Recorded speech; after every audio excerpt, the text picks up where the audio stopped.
Hello, मेरा नाम संदीप गौड़ है और मैं क्लिनिकल साइकोलॉजिस्ट हूँ। आज के हमारे वीडियो का टॉपिक है डोमेस्टिक वायलेंस।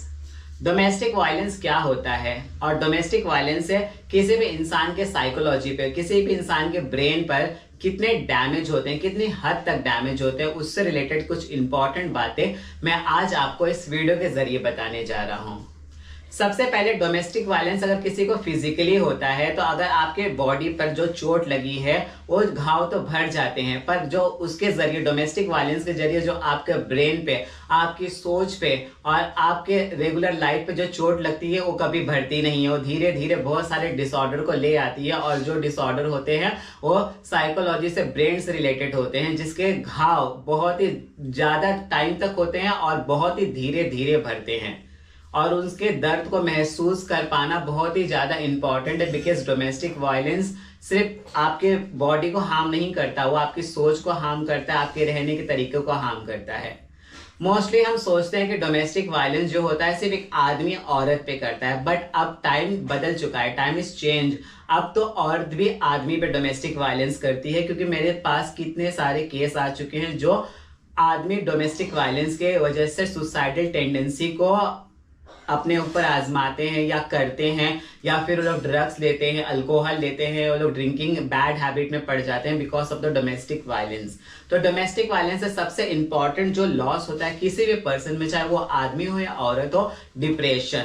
डिप्रेशन जब आता है तो डिप्रेशन अपने साथ साथ कई सारी बीमारियां ले आता है, क्योंकि डिप्रेशन होने से आपको शुगर भी होता है, आपका बीपी भी बढ़ जाता है और आपको बहुत ही ज्यादा फिजिकली प्रॉब्लम भी झेलनी पड़ती है। क्योंकि डिप्रेशन जब होता है किसी भी इंसान को तो वो कुछ करता नहीं है, समटाइम्स वो करती भी नहीं है, और या तो फिर बहुत ज्यादा खाना या ना खाना, डिप्रेशन में एक जगह पड़े रहना, कुछ एक्टिविटी ना करना, तो इसके वजह से बहुत ही ज्यादा अलग अलग फिजिकल डिजीज के साथ साथ मेंटल डिजीज भी आ जाते हैं। देन सेकंड होता है सुसाइडल टेंडेंसी, क्योंकि अगर फिजिकल बैलेंस किसी पे होता है डोमेस्टिक वायलेंस, तो उसको क्या लगता है कि मुझसे कोई प्यार नहीं करता, इससे अच्छा तो मैं मर जाता हूँ या मर जाती हूँ। तो सुसाइडल थॉट, जो नेगेटिव थॉट्स होते हैं, नकारात्मक सोच वो इंसान के अंदर बहुत जल्दी आ जाती है। देन होता है प्रेगनेंसी कॉम्प्लिकेशन। अगर किसी औरत पे बार बार डोमेस्टिक वायलेंस हो रहा है, कोई आदमी कर रहा है, तो उसको आगे जाके प्रेगनेंसी कॉम्प्लिकेशंस देखनी पड़ सकती है, क्योंकि अगर उसके पेट पे चोट लग रही है या उसको बार बार ब्लीडिंग हो रही है और अगर वो पूरी तरह से कमजोर है या डिप्रेस्ड है, मेंटली स्टेबल नहीं है, तो ये भी हो सकता है कि उसका मिसकैरेज भी होगा। अगर वो प्रेगनेंसी जब प्रेग्नेंट होगी तो उसका मिसकैरेज भी होने के चांसेस हो जाते हैं।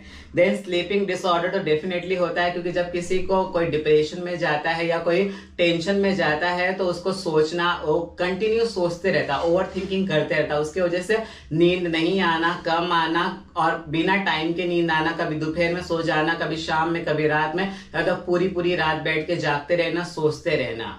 देन ईटिंग डिसऑर्डर होता है, डिप्रेशन की वजह से कोई कम खाता है या कोई बिल्कुल भी नहीं खाता है, कोई बहुत ज्यादा खाता है, तो ईटिंग डिसऑर्डर भी उसकी वजह से हो जाता है। ड्रिंकिंग, अल्कोहल, ड्रग्स, ये सब तो कॉमन हो जाते हैं जब किसी को अगर टेंशन आता है, डोमेस्टिक वायलेंस होता है। और एंजाइटी, घबराहट, चिंता, बेचैनी, पैनिक अटैक, ये सारी चीजें डोमेस्टिक वायलेंस के जरिए किसी भी पर्सन में आ जाती है।